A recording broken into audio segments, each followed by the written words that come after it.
Olá, seja bem-vindo a mais um Sem Acréscimos, o bate-papo na medida certa, recebendo sempre grandes convidados, grandes temas e muito conteúdo. Nosso convidado de hoje tem uma história incrível com o futebol e com a integridade esportiva. Roberto Armelin, diretor executivo ESG.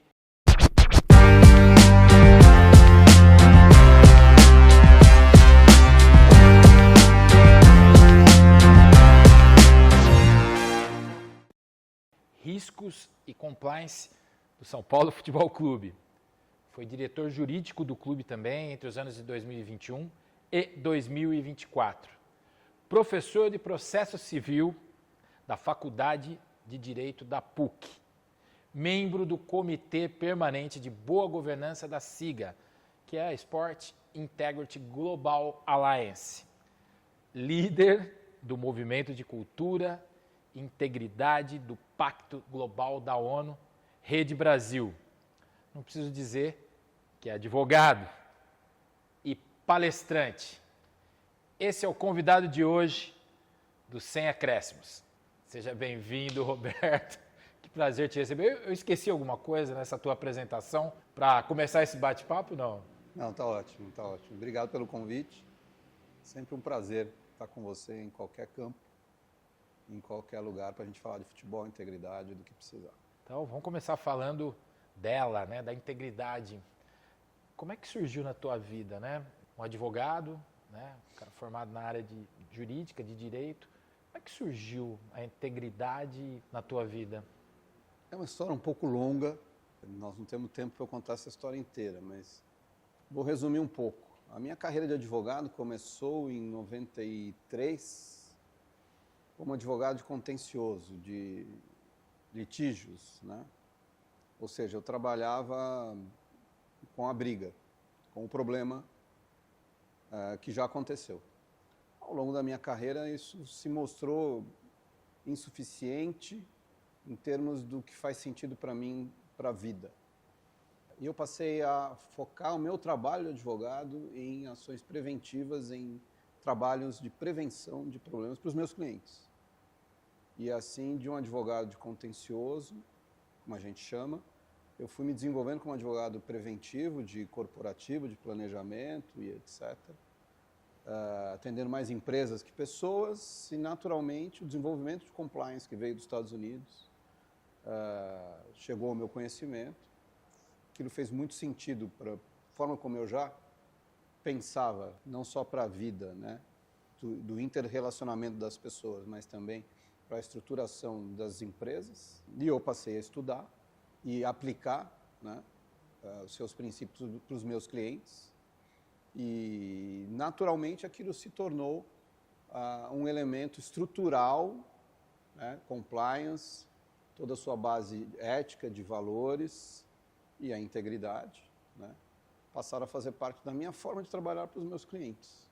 Independentemente do que eu fazia com o São Paulo ou não, aquilo se tornou, para mim, o norte do trabalho profissional. E foi interessante porque foi aos poucos, né? Para quem não conhece o compliance, né, vamos falar que o compliance, teoricamente, ele é algo que soa novo na vida hoje das pessoas aqui no nosso país, né? E no esporte, mais do que nunca, inovador. O que exatamente é o compliance? Para quem está vendo a gente agora, explica o que é o compliance, essa palavra, né, inglesa e que resume bem o que é. É outra pergunta que também demandaria bastante tempo, né? Mas vamos tentar aqui dar uma explicação simplificada.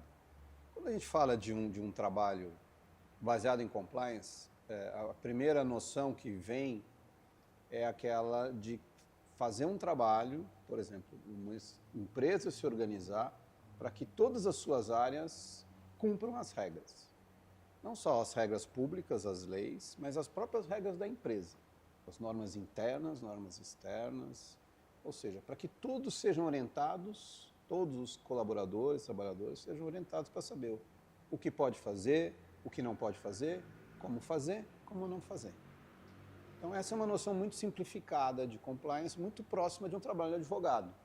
E aí o trabalho é de redigir os códigos de ética e conduta interna, normas internas, procedimentos, controles e essa coisa meio um pouco burocrática, que alguns criticam, que acham que vai atrapalhar o negócio e, no fundo, na nossa visão, pelo contrário, aquilo organiza, né?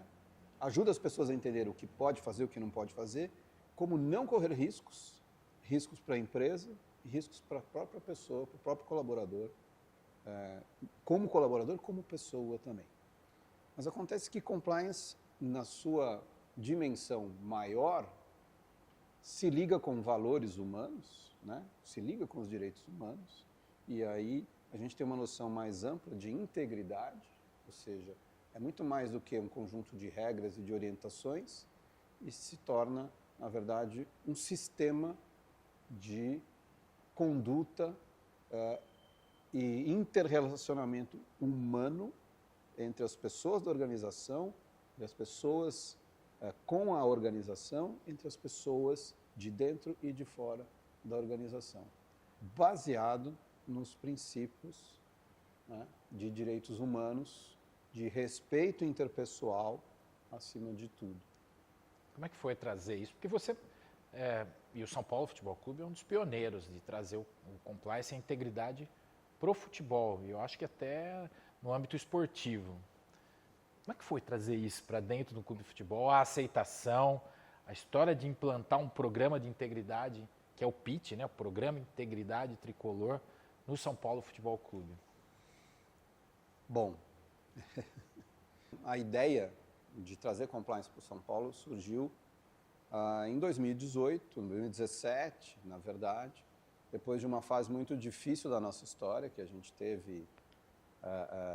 viveu um momento muito tenso, que culminou com a renúncia de um presidente e a necessidade de reestruturação, né, da forma de trabalhar naquela época. Eu particularmente achava que o São Paulo já poderia ter levantado a bandeira da ética no futebol e ter feito um trabalho nessa linha, mas por várias razões não foi o momento, né? Então eu só tive essa possibilidade quando o presidente Júlio Casares foi eleito, e ao me convidar para ser diretor jurídico, ele também me incumbiu de promover e estruturar o programa de compliance do São Paulo. E foi quando eu disse que a gente faria um pouco mais do que meramente esse compliance normativo, que eu acabei de explicar, e que a gente faria um programa de integridade, porque o esporte naturalmente é baseado em valores de interrelacionamento e respeito mútuo entre as pessoas, sim, entre os atletas, em relação à competição e na relação entre as pessoas propriamente ditas, né? Então, no esporte, muito menos do que nas empresas, não dá para ser só compliance, né? A gente tem que realmente estruturar um programa de integridade. Foi quando eu convidei pessoas da minha confiança, que já com experiência, né, nesse mercado, como a Roberta Codinotto, como o Rodrigo Bertocelli, e com essas pessoas a gente acabou concebendo a ideia original do PIT, do Programa Integridade Tricolor, e a gente iniciou esse trabalho em janeiro de 2021. Na época, não havia nenhum clube com programa ativo, né, para ser justo com a história. O Curitiba foi o primeiro, mas o programa tinha, enfim, regredido. Então, na época, salvo engano, o São Paulo foi o primeiro a colocar um programa de integridade para rodar. Hoje, claro, a gente tem o belíssimo trabalho do nosso amigo Fernando Monfardini no Atlético Mineiro e outros clubes que estão aí já sensibilizados, trabalhando nessa linha também, porque só faz bem.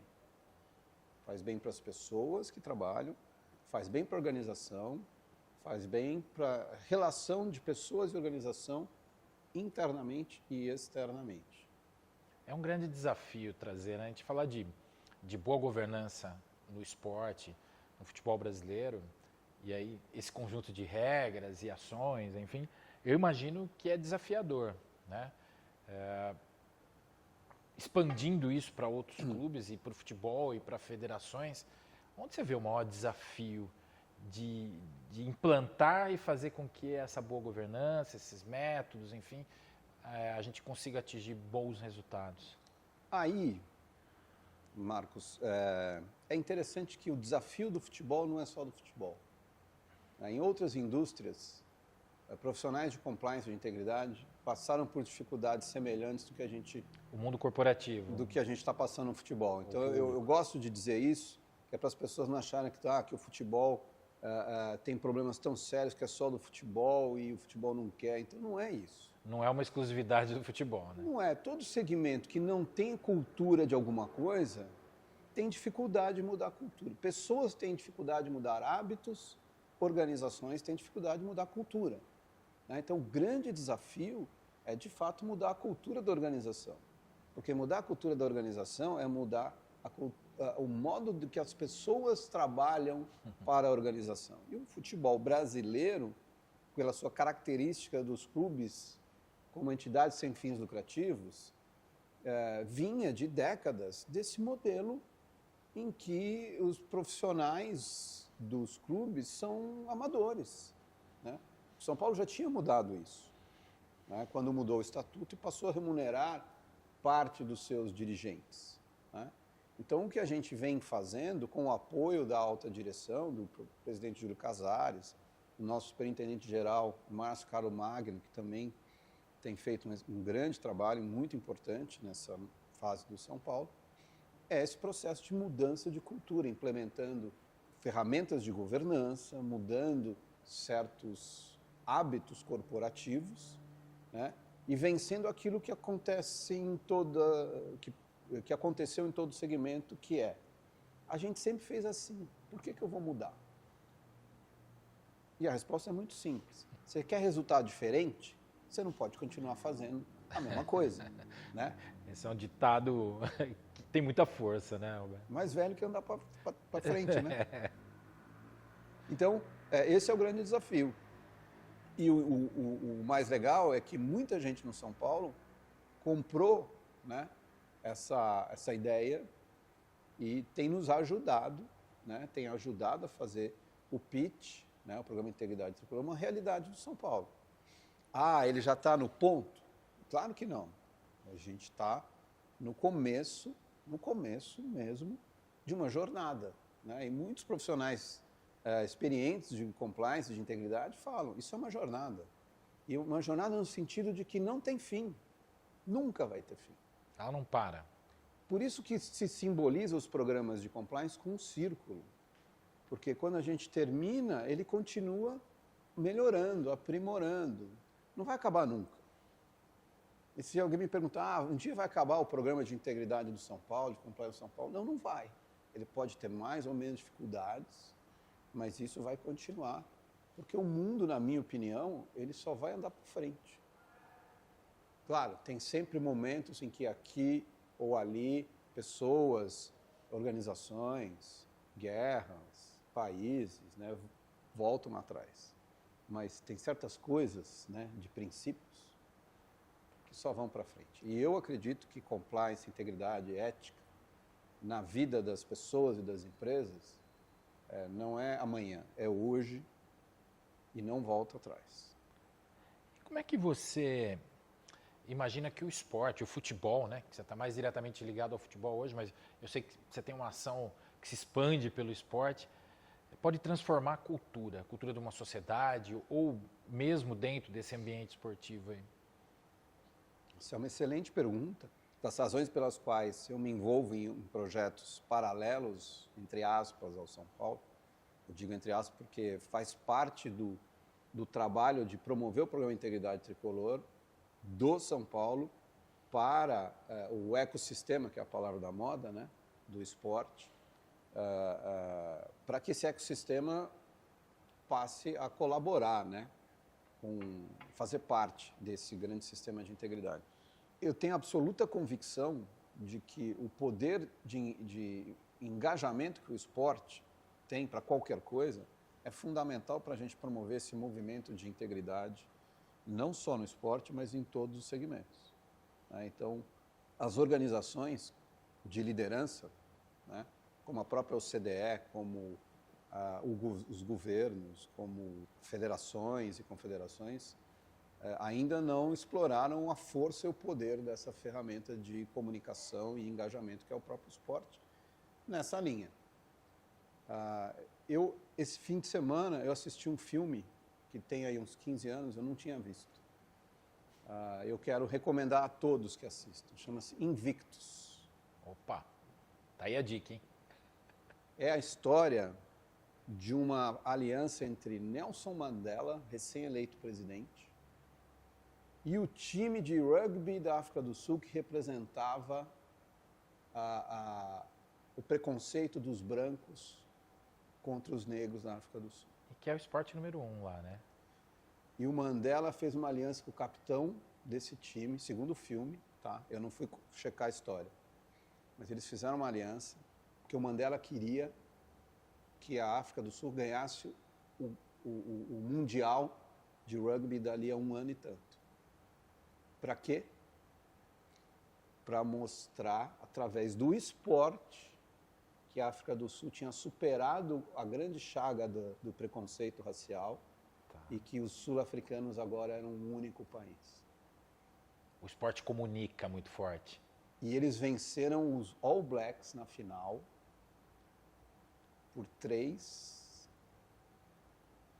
por um gol, vai. Tá. Aquele gol lá que a gente acha esquisito, né? Que é pra cima. Então, por um gol, 3 pontos, eles ganharam dos All Blacks, que eram os favoritos. E, segundo o filme, né? Foi uma comoção nacional. E o Mandela apareceu na final usando a roupa dos brancos racistas, que era o verde, com o boné. E, de uma certa forma, segundo o filme, né, a África do Sul se integrou, obviamente, que muitos preconceituosos continuaram, muitos problemas seguiram, etc., etc., mas esse filme, para mim, ele exemplifica, ele ilustra o poder de movimentação que o esporte tem para superar grandes chagas da sociedade, como o racismo, como o preconceito e a violência contra a mulher, como, enfim, uma série de coisas que a gente sabe, que a gente luta aí todo dia. E que os programas de compliance e integridade, internamente, ajudam as empresas a superarem também no dia a dia. Você falou agora de ações, né? Que o esporte pode colaborar. Sei que você é o criador de uma que está virando referência, né? Queria que você falasse um pouquinho dessa ideia do jogo pela integridade que acontece todos os anos. E eu sei que é uma dedicação sua incrível, né? Estou próximo de você em algumas coisas dentro do clube, né? Para quem não sabe, dentro do São Paulo, eu também pertenço a uma área de ações dentro de São Paulo e tenho o Roberto próximo em muitas coisas. E por isso essa admiração, inclusive, em ver todas essas tuas ações, né? Queria que você falasse do jogo pela integridade, que me encanta. Mais uma pergunta que eu precisaria de horas para explicar, mas... Precisamos de acréscimos, né? Precisaria de acréscimos. O jogo pela integridade não é um jogo, né? É uma experiência comportamental. É um momento em que, pelas regras que a gente acabou criando especialmente para aquele momento, a gente coloca as pessoas para viver uma experiência comportamental diferente, porque os times são mistos em termos de gênero, homens e mulheres misturados, e a gente tirou o árbitro de campo, né? A gente mantém bandeirinha e quarto árbitro para organizar, mas aquele árbitro que está ali para dizer se a bola é de um, de outro, se saiu ou não, se foi falta ou não, a gente tira. Por quê? Colocando pessoas diferentes nos times, né? No próprio time e nos adversários, a proposta é obrigar as pessoas a terem um comportamento mais respeitoso. Competir sim, mas com respeito, né? Pelas pessoas, respeito interpessoal. E sem o árbitro, respeito pelas regras, né? Então, a proposta comportamental é estimular que as pessoas desenvolvam uma consciência mais elevada de respeito interpessoal e respeito pelas regras. Então, é uma experiência comportamental e, além disso, a gente acaba representando causas importantes, né? E colocando profissionais que no dia a dia estão trabalhando por tudo isso, né? Em salas, em gabinetes e numa certa invisibilidade, ali sob as luzes do palco mágico do Morumbis, ou estádio Cícero Pompeu de Toledo. Cria uma experiência incrível. E essas pessoas vestindo camisas representam tudo aquilo, né? E a gente leva a campo muitas mensagens. É claro que é uma alegria muito grande ver aquelas pessoas vivendo e refletindo sobre o comportamento depois disso, né? Eu acho que o próximo passo é a gente conseguir, a partir disto, a promover ações concretas direcionadas a todos os vetores que a gente leva a campo, né? A luta contra o racismo, por mais equidade de gênero, por saúde mental, por ética e integridade, compliance, por sustentabilidade. Foram quantos times esse último ano? Foram 4. 4 times. Enfrentando racismo, equidade de gênero, saúde mental e sustentabilidade. E a com ideia... ex-atletas, inclusive, jogando, né? E graças a você, que me ajuda a levar alguns ex-atletas, que fazem com que essas pessoas invisíveis e todos torcedores, né, tenham a emoção de entrar em campo com pessoas como você, e esse ano com Silas, né, Bernardo, Nildinha, e tantos que a gente perdeu por conta dos adiamentos que a gente teve que enfrentar. Os desafios normais. Mas que, quem sabe esse ano aí, a gente consegue colocar em campo. Vamos falar um pouquinho do Roberto, da história do Roberto e a ligação com o esporte. Você praticou esporte na tua adolescência, na tua juventude? Conta um pouquinho dessa tua experiência aí. Eu fui um bom jogador de handebol e me tornei um bom tenista. Opa. O que significa que eu sou um péssimo jogador de futebol. Futebol nunca foi o seu... Não a sua praia? Não tinha essa habilidade, até porque eu fiquei míope muito cedo, então eu não podia jogar de óculos. Aliás, eu fui jogar tênis exatamente porque era um esporte que eu podia jogar de óculos. Eu operei, por isso que eu não uso mais óculos. Opa! Mas você sabe que o handebol foi um esporte que me proporcionou uma vivência com 14 anos que eu nunca esqueci e que é a sementinha do jogo pela integridade. Eu me lembro de um jogo, meu time era 2 anos mais novo que o time adversário, mas meu time era melhor que o time adversário, mas eles eram maiores e fortes. E num determinado momento, eu sofri uma falta do principal jogador deles. E no handebol a falta é muito simples, né? Você agarra e tudo bem, agarra, é falta. Só que eu levantei as pernas do chão e quando ele me soltou eu desabei. Isso não foi planejado, né? Mas eu caí fazendo barulho e o juiz veio 2 minutos. Que é a expulsão. Uma expulsão por 2 minutos. Né? 2 minutos com o meu time, com 1 a mais, nós fizemos 4 gols, ganhamos o título do campeonato lá da escola, né? Todo mundo comemorando e eu sentindo um troço esquisito, porque, embora não tenha tido a intenção de cavar a falta, eu não me senti assim orgulhoso daquele lance. E eu nunca esqueci. E isso faz 40 anos, faz mais de 40 anos. Por que eu não esqueci? Porque eu acho que aquela conduta podia ter sido diferente, do ponto de vista ético. Do ponto de vista normativo, de regra, foi correto. Mas eticamente, é aquele lance que o Rodrigo Caio outro dia chegou para o árbitro e falou, não foi o Jô que fez a falta, fui eu. Eu ia chegar nesse ponto agora. E o que eu podia ter feito? Eu podia ter falado para o árbitro, não é para 2 minutos. Mas eu não tinha maturidade, eu tinha 14 anos. Né? Mas não esqueci. E por que eu não esqueci? E aí entra a história do jogo pela integridade. Eu não esqueci porque eu consegui elevar a minha consciência por conta da emoção que eu vivi naquele momento.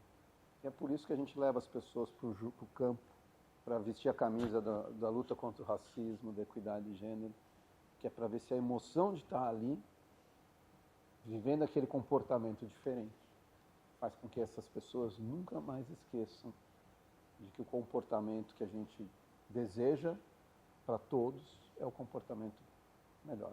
Você acha que a gente tem evoluído nisso no futebol? E agora eu vou falar, vou esquecer o fora do campo, a governança, e ir lá para o gramado mesmo. Você acha que a gente evoluiu nisso?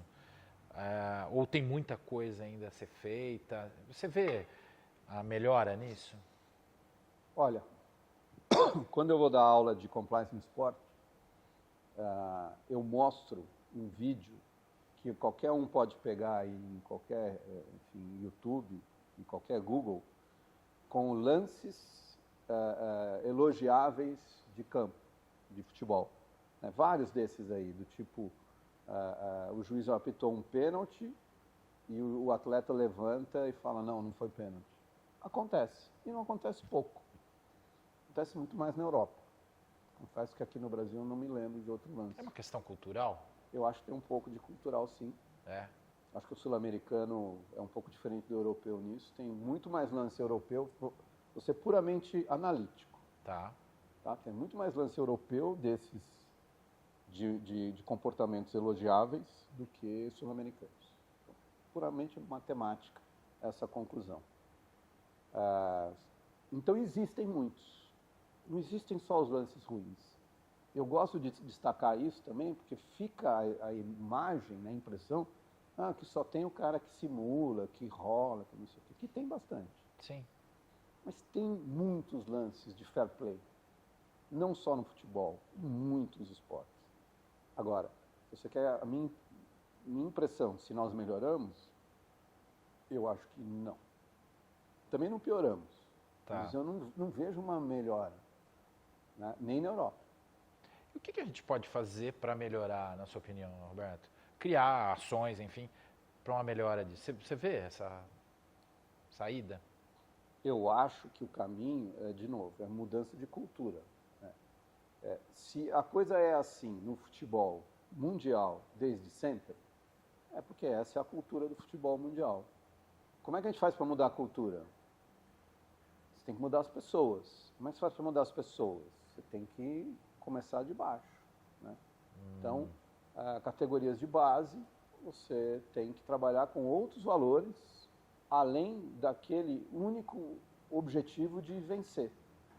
Isso o São Paulo já faz, né? A gente sabe, a gente conhece o trabalho de base, a gente conhece as pessoas que trabalham na base do São Paulo e se preocupam muito com esses valores, né?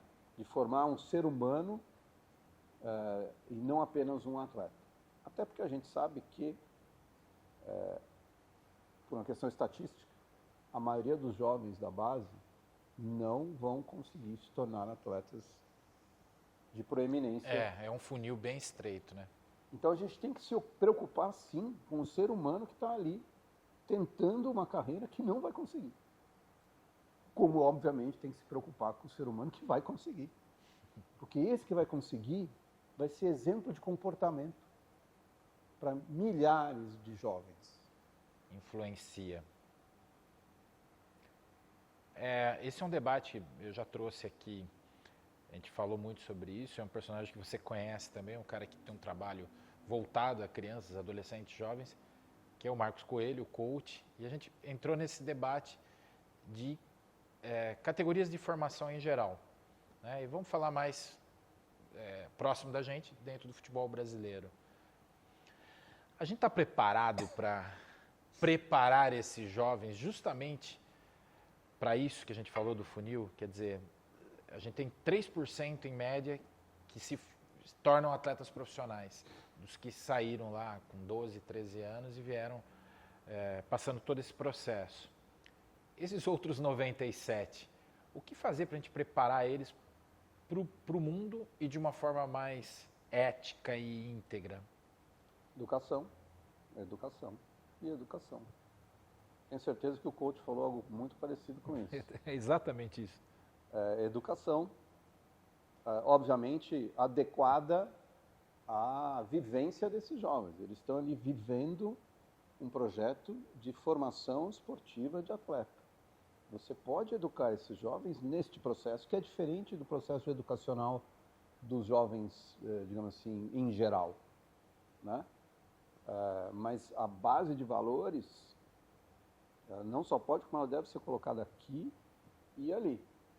Agora, no caso desses jovens, né, tem um elemento que, a meu ver, tem que ser acrescido de fortalecimento pessoal, de resiliência e capacidade de superar o fracasso antes dos jovens das escolas tradicionais. Vive Então, num ambiente de competição, enfim, de desafios, de passar por fases dentro de um processo, né? se esse trabalho for mal feito, esse jovem ele volta para o mercado completamente desestruturado como ser humano. Se esse trabalho for bem feito, esse jovem entra no mercado de trabalho, ele não conseguiu se tornar um atleta.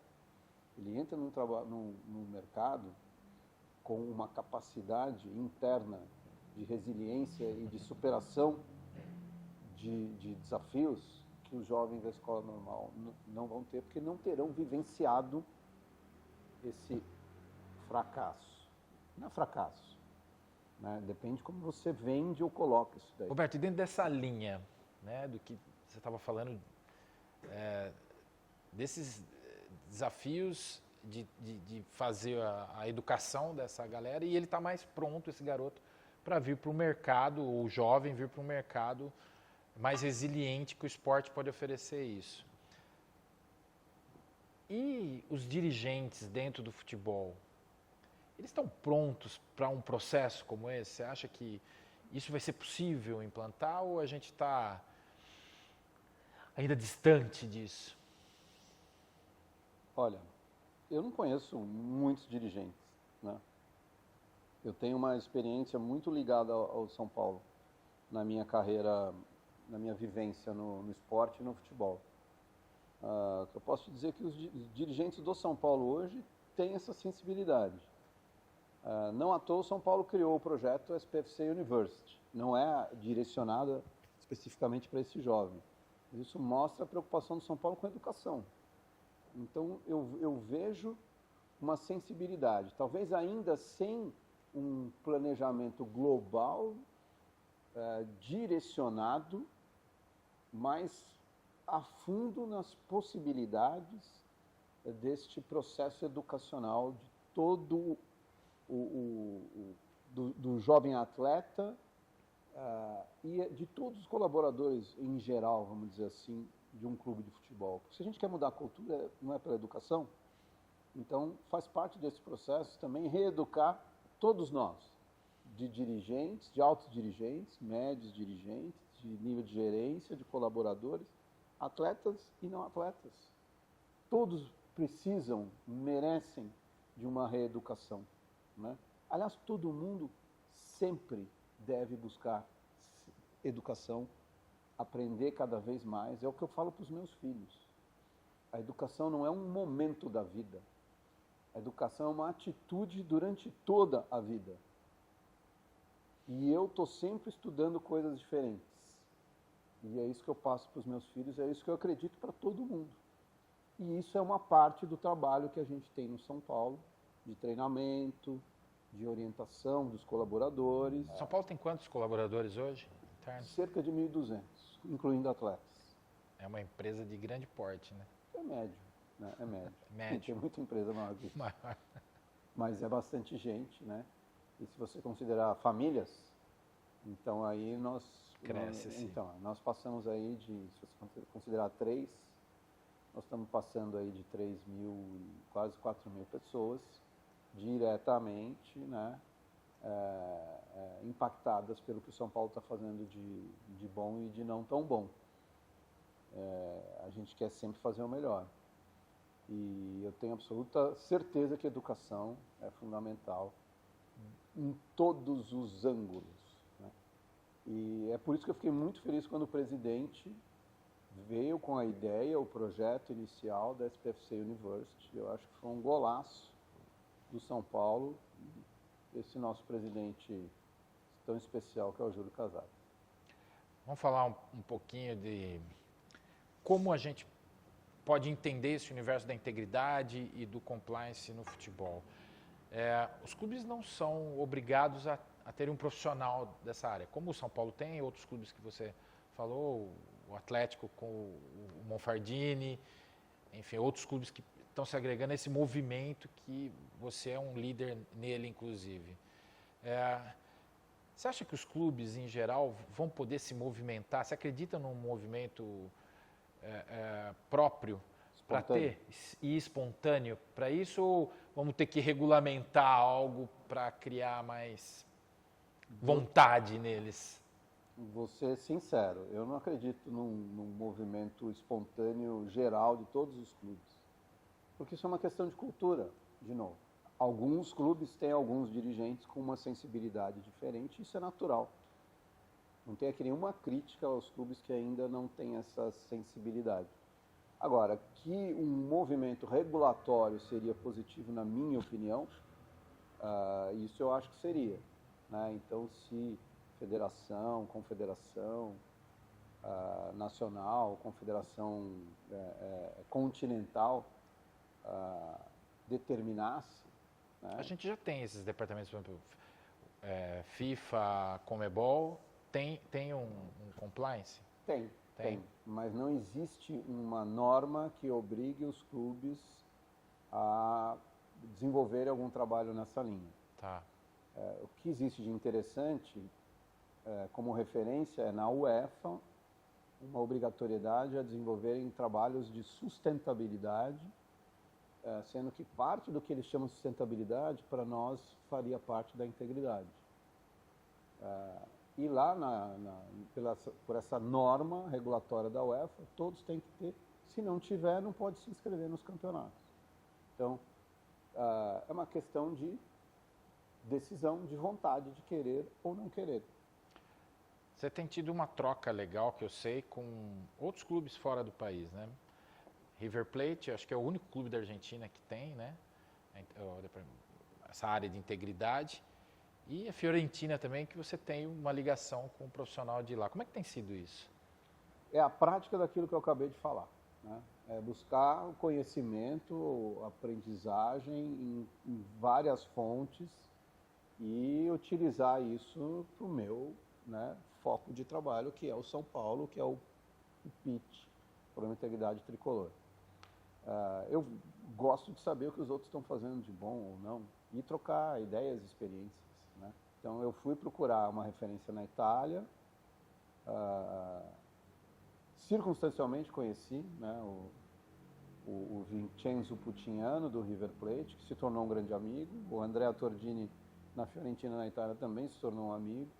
Uma das características, uma das coisas gostosas de trabalhar com compliance e integridade é que normalmente as pessoas são muito boas pessoas e a gente acaba construindo amizades assim muito gostosas.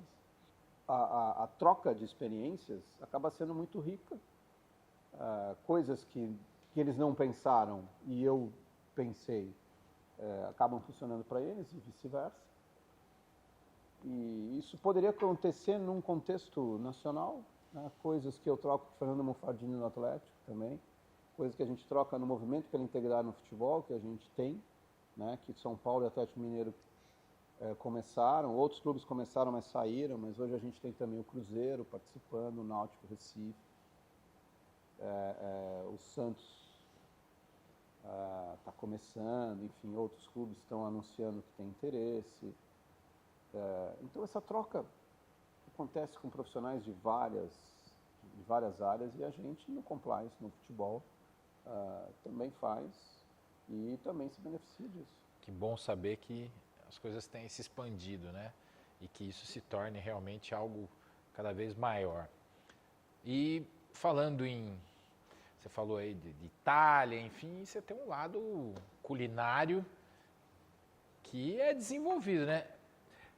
Você cozinha, você é um amante de vinhos.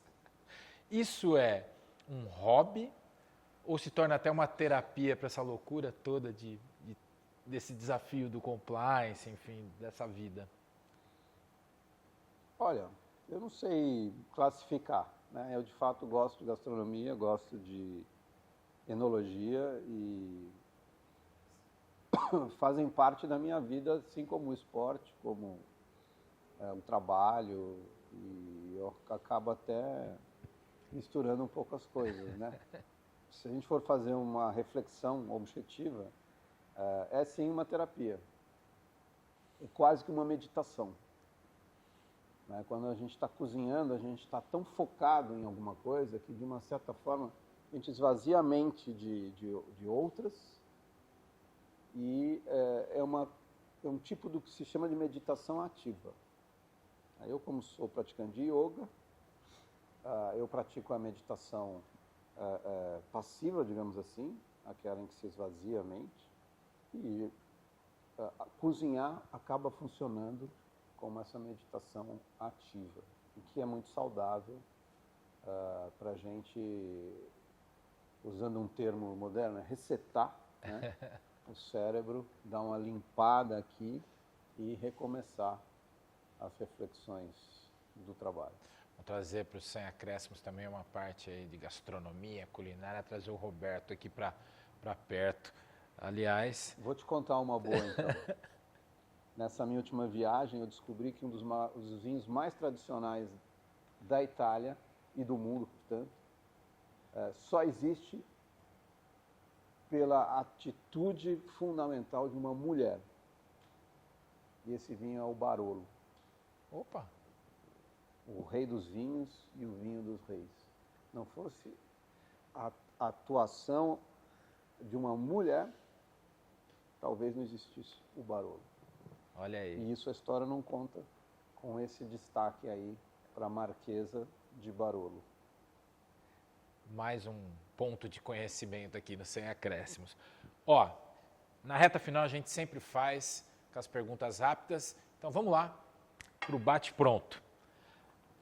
Pergunta direta, rápida, vamos lá, um sonho. Vou sonhar alto. Que as pessoas se respeitem mais. Boa! Uma meta para o Roberto. Ver a integridade no esporte como uma realidade disseminada, difusa e no DNA de toda entidade esportiva brasileira. Integridade numa palavra, como é que você resumiria? Respeito. O São Paulo Futebol Clube para você. Minha seleção. E a família para você é? Parte de mim. Roberto, foi um prazer te receber aqui. A gente tem 100 acréscimos, nosso tempo cravado. Adorei. A gente já se fala fora do ar e tem convivência e você sabe o tamanho da minha admiração por tudo que você faz e pela pessoa que você é. E eu só quero agradecer a tua presença aqui, que só enriqueceu ainda mais agora a quem nos assiste com todo esse seu conhecimento e esse teu carisma por essa pessoa que é e pelo profissional que é. Obrigado por estar aqui hoje, viu? Marcão, eu que te agradeço. Mais uma vez, aquilo que eu te falei, né, que trabalhar com pessoas com integridade, compliance, é muito prazeroso porque a gente acaba construindo amizades por conta desses valores, né? E você é uma amizade que eu conquistei nos últimos anos porque a gente tem esses valores, né, que são comuns. Então, você não é um profissional de compliance, mas você é uma pessoa de integridade e razão pela qual a nossa amizade chegou nesse ponto. E eu só posso te agradecer por apoiar aí todas essas minhas maluquices de integridade e por me proporcionar algumas emoções assim de torcedor que sempre, se não fosse você, eu não teria. Roberto, obrigado, cara. Você é um cara muito especial. E é isso aí. O Sem Acréscimo fica aqui. Lembrando, ó, clica aí, se inscreve no canal, compartilha, comenta, é importante pra gente, tá bom? E a gente volta numa próxima com mais um convidado especial aqui. Até a próxima!